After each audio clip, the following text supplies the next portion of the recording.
제주도는 중증 장애인들의 이동권을 보장하기 위해 교통약자 이동지원센터를 만들어 차량 이동 서비스를 제공하고 있습니다. 그런데 일부 직원들이 급여를 더 받기 위해 운행 기록을 조작했고, 센터는 이 사실을 알고도 조사와 관리를 허술하게 했던 것으로 드러났습니다. 이소현 기자입니다. 지난 2010년 문을 연 제주도 교통약자 이동지원센터. 중증 장애인 등 교통약자의 이동권을 보장하기 위해 차량 이동 서비스를 제공하고 있습니다. 고객이 목적지에 도착하면 하차 버튼을 눌러 다음 고객을 배정받는 방식입니다. 그런데 일부 운전원이 고객이 내렸는데도 하차 버튼을 누르지 않고 미터기를 조작한 것으로 드러났습니다. 운전 시간을 늘려 돈을 더 받기 위해서인데 피해는 다음 배차를 기다리는 장애인들에게 돌아갔습니다.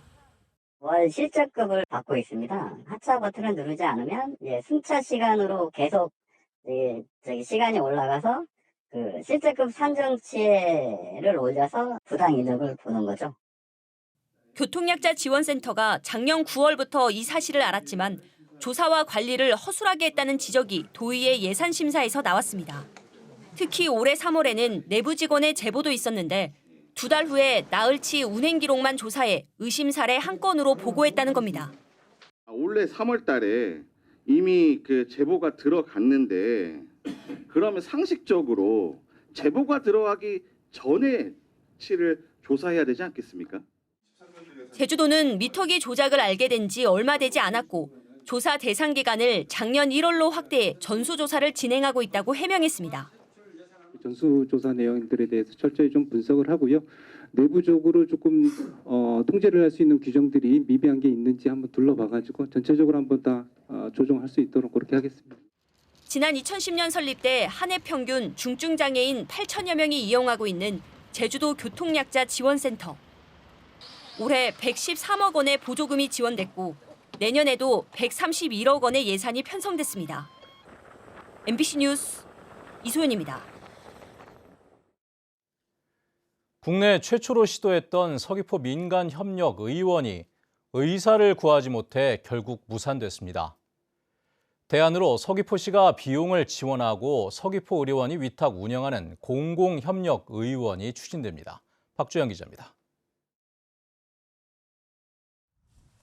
전국 최초 민간협력의원을 위해 건물 공사를 마친 건 지난해 1월. 47억 원을 들여 진료실과 처치실, 방사선실과 주사실 등이 마련됐고 내시경과 물리치료 장비 등 40여 대의 의료 장비도 갖췄습니다. 지난해 3월부터 2년 가까이 6차례에 걸쳐 운영자 공모에 나섰지만 성사되지 못했습니다. 주말과 야간 의료 서비스를 기대했던 주민들의 바람은 실망이 됐습니다. 의사들도 못 구하고 하다 보니까 지금 우리 주민들이 많은 불편함을 겪고 있어요. 제주시로 가야 되고 이런 부분이 불편한 점들이 많죠. 서귀포시는 병원 운영 시간을 줄이고 임대료 최소 입찰가도 낮췄지만 지원하는 의사가 없거나 조건이 맞지 않아 번번이 유찰됐습니다. 표류 중이던 제주 민간협력의원이 공기업 대행 사업으로 전환돼 추진될 전망입니다. 서귀포시는 내년부터 서귀포의료원에 맡겨 공공병원으로 운영 방식을 바꿀 계획입니다. 서귀포의료원이 의사와 간호사, 물리치료사 등을 채용한 뒤 민간협력의원 건물에서 내과와 가정의학과 진료를 한다는 겁니다. 명칭도 서귀포시 365 민간협력의원에서 서귀포 공공협력의원으로 바꿀 계획입니다. 서귀포시는 더 이상 건물을 방치하고 개원을 미룰 수 없고 민간협력의원이 첫 모델로 수익성에 대한 불확실성이 큰 만큼 우선 3년간 서귀포의료원을 통해 위탁 운영한 뒤 민간 운영자가 나타나면 전환할 수 있다고 밝혔습니다. 서귀포시는 도의회에 제출한 내년 위탁 사업비 예산은 9억 3천여만 원인데 건물에 대한 사용료 면제를 위해 도의회 동의도 받아야 하는 상황. 2년째 방치되어 온 민간협력의원이 공공협력의원으로 운영될 수 있을지 주목됩니다. MBC 뉴스 박주연입니다. 이상기후에 따른 농작물 피해가 확산되고 있습니다. 브로콜리 주산지인 제주시 서부 지역에 검은 무늬병이 확산되면서 농가에 비상이 걸렸는데 마땅한 피해 보상도 없어 농민들의 근심이 커지고 있습니다. 김항섭 기자입니다. 제주시 한림읍의 브로콜리 밭입니다. 수확이 한창 이뤄질 시기인데 브로콜리의 절반가량이 그대로 방치돼 있습니다. 자세히 살펴보니 잎이 누렇게 변해 있고 꽃망울도 군데군데 썩어 있습니다. 최근 몇 달 사이 고온다습한 날씨가 이어지면서 검은 무늬병이 발생한 겁니다. 이처럼 브로콜리에 발생한 황록색 반점이 커질 경우 잎과 줄기가 썩게 돼 결국 죽게 됩니다. 특히 병충해 피해는 농업재해 보상 대상이 아니어서 농민들의 걱정은 더 큽니다. 금전적으로야 말할 것도 없고 어쨌든 이게 뭐 어떤 행정적인 지원이 안 되면은 보험 적용이라도 앞으로 내년부터라도 어떻게 좀 개선이 됐으면 하는 바람입니다. 제주도 농업기술원은 지난 9월부터 2달 동안 평균 기온이 24.3도로 평년 대비 3.7도 높았고 강우일수는 30일로 평년보다 12일 많아 검은 무늬병이 빠르게 확산됐다고 밝혔습니다. 조생종 브로콜리의 70에서 80%가량이 검은 무늬병 피해를 입은 것으로 파악됐습니다. 철저하게 선별을 해서 출하를 하고 중생종도 지금 검은 무늬병이 좀 발생이 시작되고 있어서 맑은 날 이제 적용 보호 살균제를 살포하시는 게 좋을 것 같습니다. 제주 지역 브로콜리 재배 면적은 1,100여 헥타르로 올해 예상 생산량은 지난해보다 7% 줄어들 것으로 추산됐는데 검은 무늬병 피해까지 겹치면서 생산량은 더 줄어들 전망입니다. MBC 뉴스 김항섭입니다.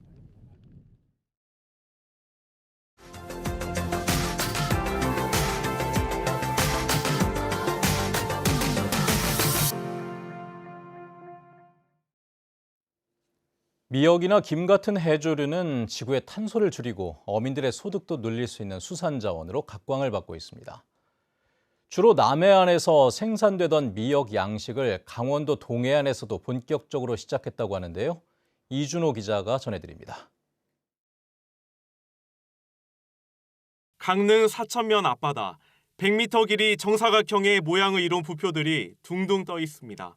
강릉시가 시범 사업으로 조성하는 미역 양식장입니다. 어민들은 양식장 모서리의 밧줄을 3가닥씩 였습니다. 밧줄에는 부산 기장군에서 양식으로 키우던 미역이 감겨 있습니다. 강원 지역의 미역 양식은 지난 2021년 강릉 강문 해역에 이어 2번째입니다. 당시 부산에서 온 민간업체가 양식에 성공한 뒤 이번에는 지자체 차원에서 시도하는 것입니다. 이번 양식 미역이 바다에 잘 적응한다면 내년 봄까지 수확이 가능합니다. 어민들은 미역 양식이 새로운 소득 자원으로 자리를 잡길 기대하고 있습니다.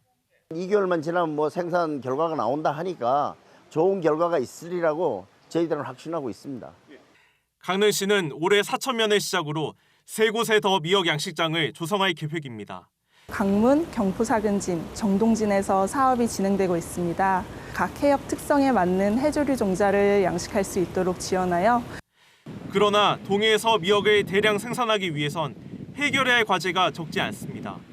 남해보다 상대적으로 파도가 강해 미역이 양식장 바깥으로 떨어져 나갈 가능성이 큽니다. 이런 이유 때문에 양식 미역은 지난해 기준 전남에서 96%, 부산 2.3% 등 주로 남해안에서 생산하고 있는 상황입니다. 국립수산과학원은 강원 동해안의 거친 환경에 잘 적응할 미역 품종을 찾도록 연구를 이어나갈 예정입니다. 국립수산과학원에서는 이미 6 품종의 미역을 개발해서 동해안 지역 특성에 알맞은 미역 품종을 선발하는 것은 과제라고 할 수 있습니다.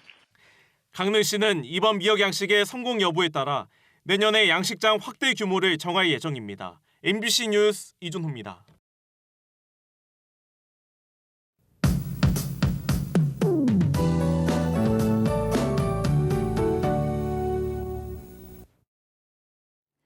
쌀쌀한 늦가을 날씨가 이어지고 있습니다. 오늘 아침 북부 지역의 모습인데요. 구름이 많이 껴있고 어제만큼 쌀쌀합니다. 나오실 때 겉옷 잘 챙겨 입으시기 바랍니다.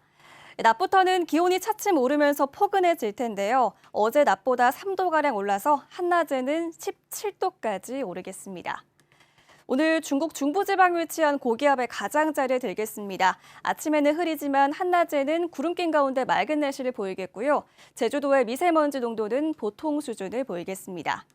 아침 현재 기온 북부 지역 13도, 서부 지역 12도, 남부 지역 11도 보이고 있고요. 동부 지역 9도, 한라산 성판악은 5도까지 떨어졌습니다. 한낮 최고 기온은 북부와 동부 지역 17도, 남부 지역 18도까지 오르겠고 산간 지역은 9도 예상됩니다. 도서 지역도 구름의 양이 많겠고 구름기 날씨를 보이겠는데요. 바깥 활동하기에는 무난하겠습니다. 오늘 바다의 물결은 제주도 전해상에서 잔잔하게 일겠고 여객선도 순항하겠습니다. 절기 소설인 내일도 큰 추위 없이 맑은 날씨를 보이겠고요. 다가오는 주말에도 야외 활동하기 무난하겠습니다. 다음 주에는 전국적으로 비가 내리겠는데요. 제주도는 월요일부터 비가 내리기 시작해서 목요일까지 이어질 전망입니다. 기상정보였습니다. 4.3 희생자와 유족 981명이 추가로 결정됐습니다. 제주도에 따르면 국무총리가 위원장인 제주 4.3 사건 진상규명과 명예회복위원회는 제35차 회의를 열고 4.3 희생자 64명과 유족 917명 등 모두 981명을 결정했습니다. 이번에 결정된 희생자 64명은 사망자 30명, 행방불명자 14명, 부유장애인 1명, 수영인 19명입니다. 이번 추가 결정은 지난해 제8차 추가 신고 가운데 두 번째 심의 결정인데 이번 결정으로 4.3 희생자와 유족은 13만 5,094명으로 늘었습니다. 제주도는 추가로 결정된 희생자들의 위패를 다음 달까지 4.3 평화공원 봉안실에 설치하고 행방불명인 14명의 표석도 설치할 계획입니다. 제주 지역 법인 택시 노동조합이 무기한 농성에 돌입하면서 1년 5개월 만에 제주도청 앞에 천막이 등장했습니다.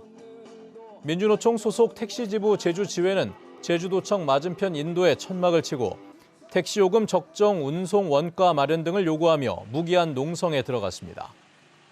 도청 앞 천막 농성은 지난 2017년 10월부터 제2공항 건설 반대단체가 주도하며 5년 동안 이루어졌고 재작년 11월부터 작년 6월까지는 북부광역환경관리센터 노동자들이 고용 승계를 요구하며 농성을 벌였습니다. 제주를 찾는 일본인 관광객이 직항노선 운항 재개로 크게 늘었습니다. 제주도 관광협회에 따르면 올해 9월까지 제주를 찾은 일본인 관광객은 5만 5천여 명으로 작년보다 18.5% 증가했습니다. 제주 일본 직항 노선은 코로나19 사태가 터지면서 줄줄이 폐쇄됐다. 2022년 오사카 노선이 올해 7월에는 도쿄 노선이 운항을 재개했습니다. 특히 도쿄 노선은 탑승률이 90%에 달해 대한항공은 내년 3월까지 운항을 연장하기로 했습니다. 제주도가 겨울철 폭설에 대비해 제설 대응 체계를 강화합니다. 이를 위해 현재 보유 중인 제설 장비 32대에서 민간 장비 10억 대를 추가로 확보하고 제설제를 비축 기준보다 44% 더 많은 9,500여 톤의 소금과 염화칼슘을 확보했습니다. 또 경찰청과 기상청 등 유관 기관과 함께 기상과 제설 상황을 실시간으로 공유하고 적설 감지 시스템 운영과 도로 통제 등을 일원화해 대응하기로 했습니다. 탐라문화재의 외국인 방문객 비중이 5년 새 2배가량 늘어난 것으로 나타났습니다. 한국관광데이터랩의 방한 외래객 인기 축제 트렌드 분석에 따르면 올해 외국인 방문객 비중은 11.1%로 지난 2019년 5.4%에서 5.8%포인트 증가했습니다.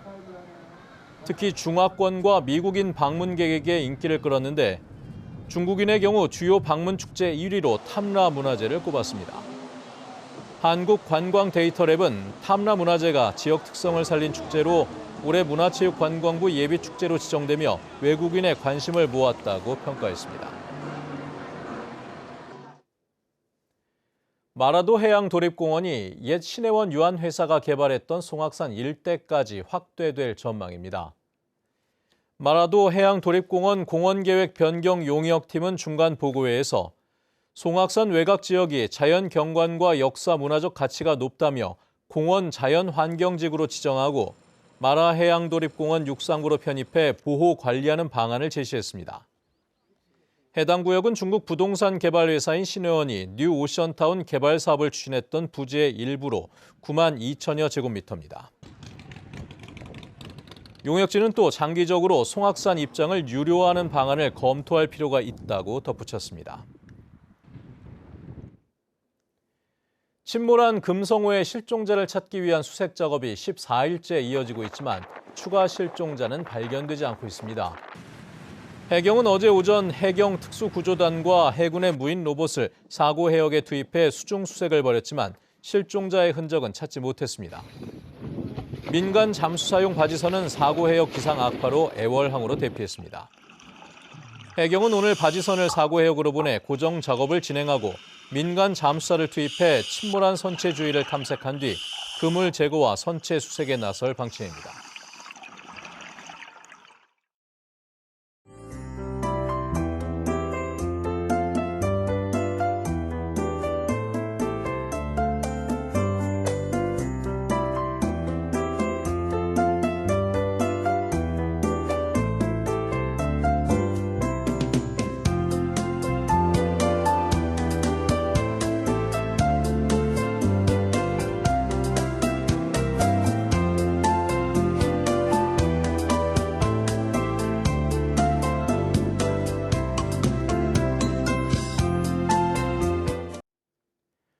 네, 뉴스투데이 제주를 마칩니다. 시청해주신 여러분 고맙습니다.